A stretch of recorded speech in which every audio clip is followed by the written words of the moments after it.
vidGameMod1. Alright, start a new file. In this video, we're going to learn how to create a camera, attach it to the player first-person point of view, and how to use a weapon system, or not a weapon system, but a weapon, fire a weapon. So I'm in Blender Game. I've created a plane. I've created a player. The player is character physics with collision bounds. Now, I'm going to go down, and I'm going to make the logic editor. I'm going to set this guy to mouse, and I'm going to do mouse. Where is mouse? You're hooking these two up here. Remember to give this guy a game property as well of good, G-O-O-D, enter.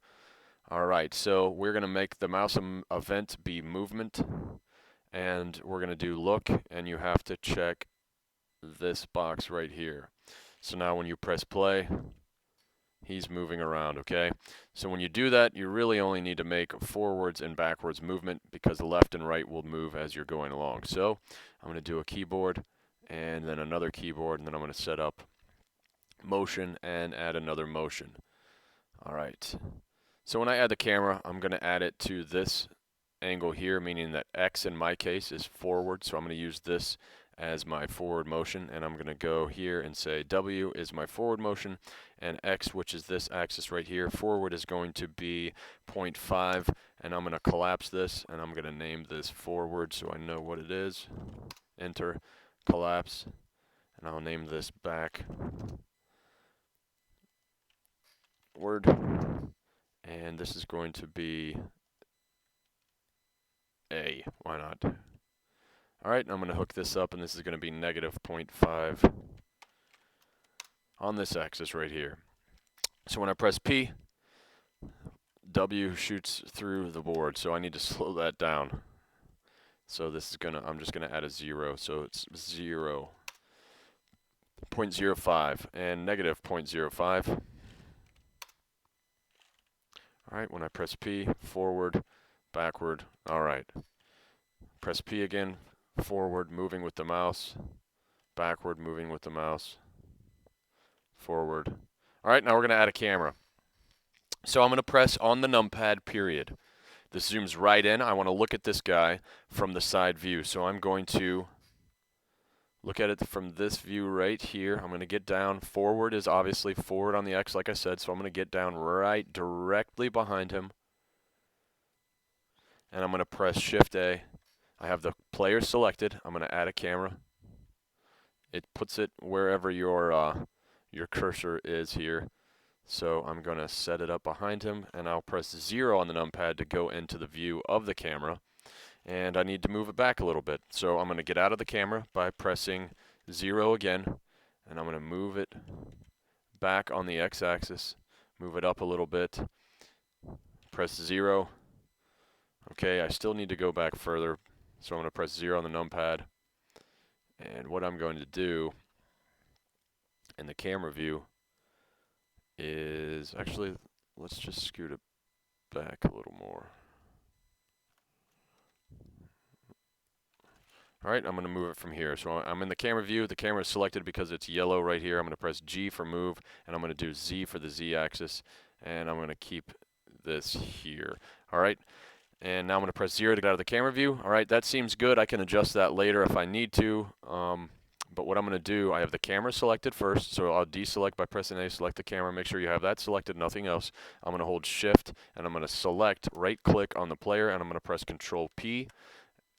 That parents it, or links it to this object, so I'm going to click on Object, I'm going to press 0 to go into camera view, I'm going to press P, and there we go. I'm moving around, it's hard to see, and as I go forward, the end of the board gets closer to me. So what I'm going to do is press A. I want you to add a couple of objects on the screen so we can tell how far away the distance is, what's going on. Shift D to make some copies.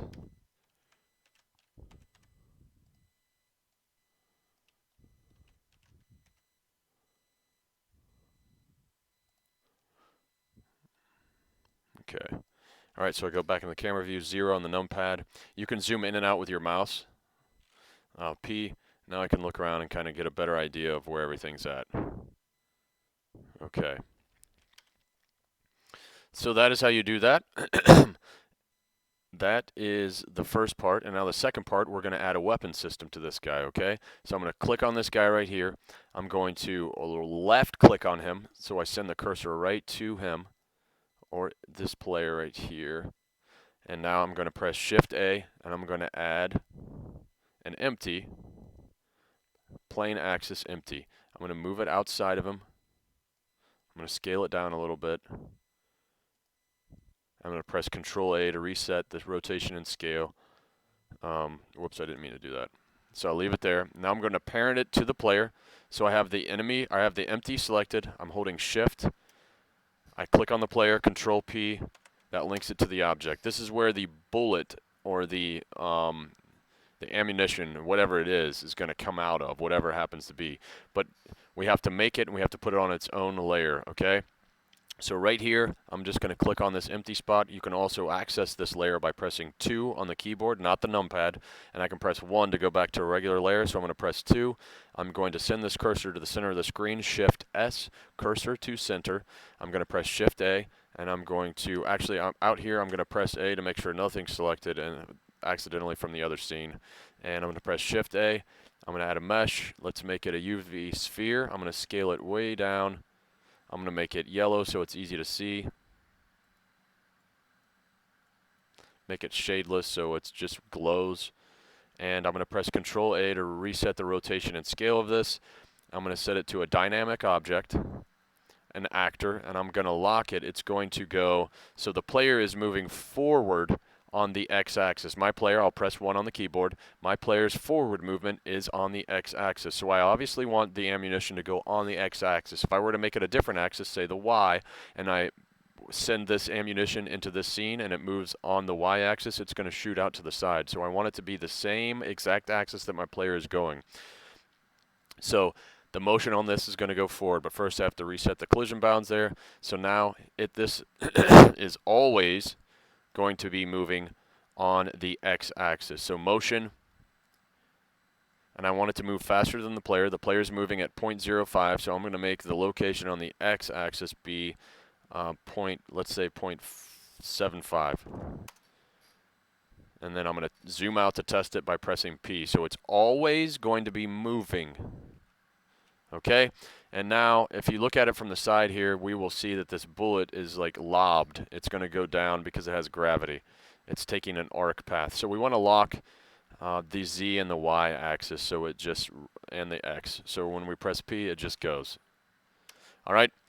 That's good. And let's say you have a bunch of bullets in a scene, so you press P and you start firing this thing off. The computer will render this bullet until infinity and it won't stop. So what we want to do, just to avoid any lag in the game, is to put a delay, edit object, end object on it. So this is going to end it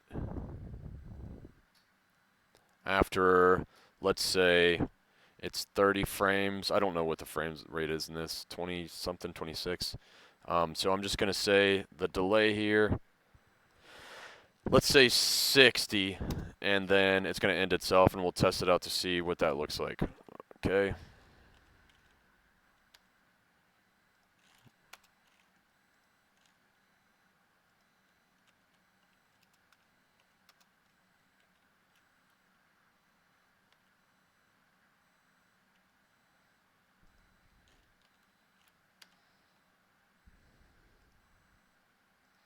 Whoops, I messed that up. All right, so we're going to set the delay here, excuse me, to, let's say 30. Okay, so that's like 1 Mississippi, it's gone. So if you double that up, 1 Mississippi, 2 Mississippi, it's gone. So somewhere between 60 and 90 is probably what you want to have. Also, you don't want this thing just shooting off and going into the distance in the game and killing enemies that might be far, far away just because it doesn't end itself. So that's another reason to do that. Probably 60 is good, or 90 if you want. Here's a reminder to press Control S and save.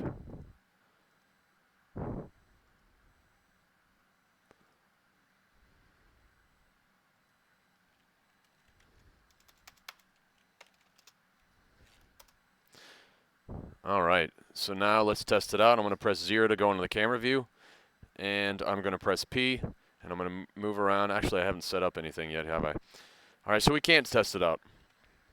I have to click on the empty, and now we have to tell it that we are going to do a mouse action that edit objects adds object. So I need to go back to this layer here. I need to click on the ball. This ball is called sphere.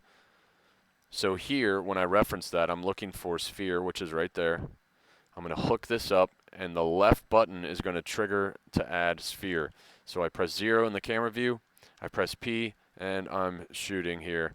And that should disappear. There it goes. And now I see this ammunition is either too big or too small. You can go back to this layer here, scale it down accordingly, or scale it accordingly.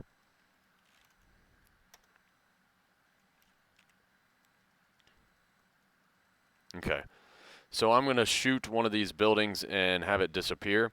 So another thing I need to do back on the bullet now is give this a property of bullet. I'm just going to call it bullet. And now I'm going to give this a property of building. And now I'm going to say when I'm going to add a collision and say when it collides with the property bullet, it's going to end itself.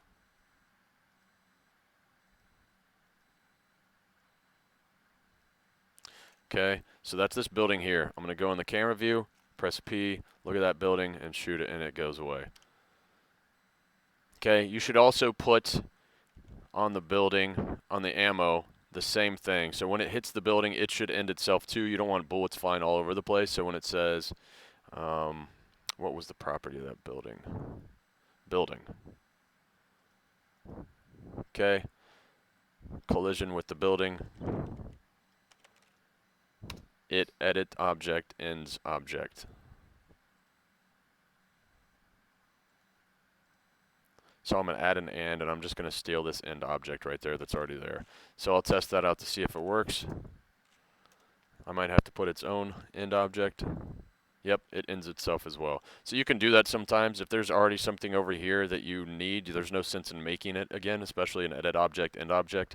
You can just add an and then shoot it up here to this edit object. You don't want to hook it up to this because that will also hook up with a delay and you're creating a whole new system of code. You don't want that. So you would want to add an and just use the actuator. Okay, so that is that. All right, I guess we'll make an enemy really quick that that tracks to you that you can end. So I'm going to make a cube over here. I'm going to make it smaller.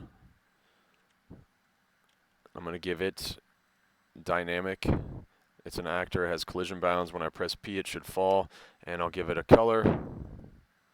My player is green and the ground is red, so I'll make it kind of orangish red. So when you press play, it stands out a little bit. And let's give it a property of bad.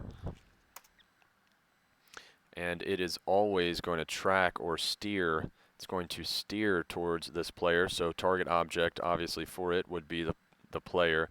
I'm going to hook this up. I'm going to leave the velocity to 3, test it out, possibly change it. And now, when this guy collides with bullet, it's going to end itself. Edit object, end object. Meaning also I need to go back to layer 2. When this collides with bad, it's going to end itself too. And in this case, since they're both a collision, I'm just going to add another and do it like that. And hook it up and use the same edit object, end object. Alright, I'm going to go back here. And now, this guy has a property of bad. This should all be set up and ready to go. And now, if the enemy hits me, I want the game to restart. So I need to set up a collision here. So if I collide with bad, the game restarts. So that would be scene, restart. I'm going to save, Control S, enter. I'm going to go into the camera view. I'm going to see if I can kill him. Oh boy. Okay, we should probably move that guy down a bit. He's floating. Now we need a water bottle. Here's some coffee drinking. Ah, coffee. All right, P. Yeah, this guy's coming at me. I can shoot him. Okay, let's see what happens if he gets me. Restart. Oh, and here we go. Oh, he's running about as fast as I can, so probably would want to slow down the velocity a bit. You don't want your enemy to be able to run as fast as you, because then you always have to move. Yeah, there's no hanging up that guy. So I would change the velocity on this guy here to probably 1.5. And then copy this thing.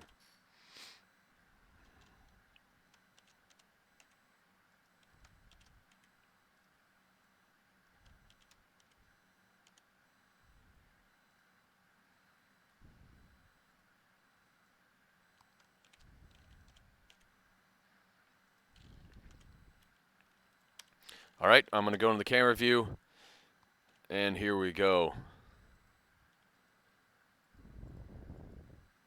All right, that was pretty easy. All right, you definitely don't want to make the thing easy. So here is what, let's see, in this Word document, this is for web development, but I'm going to type the directions in this. This is what we're going to do in this class. So now what you have to do is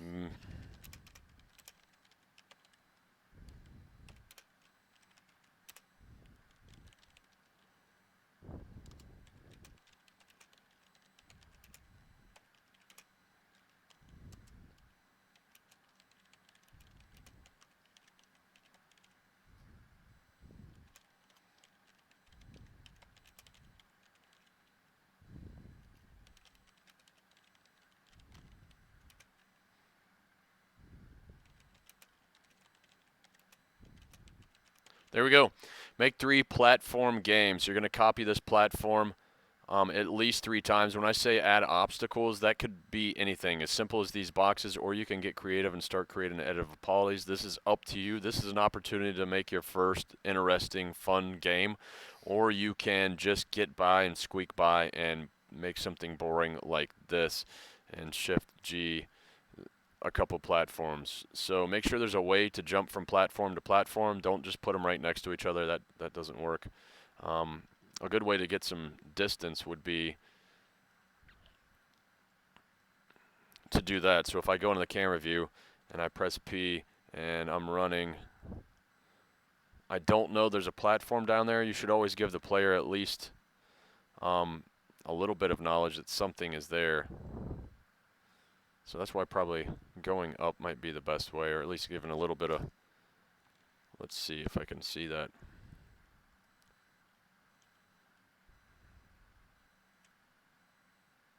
And here they come. Yeah, if you make the platforms go down. Oh, it looks like the enemies aren't killing me. So what you have to do on each one of these, unfortunately, where it says the target object,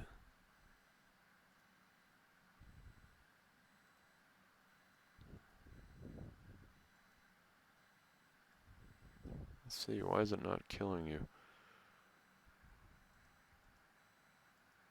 Well, I'll show you in class. I don't want to make this video any longer than it is.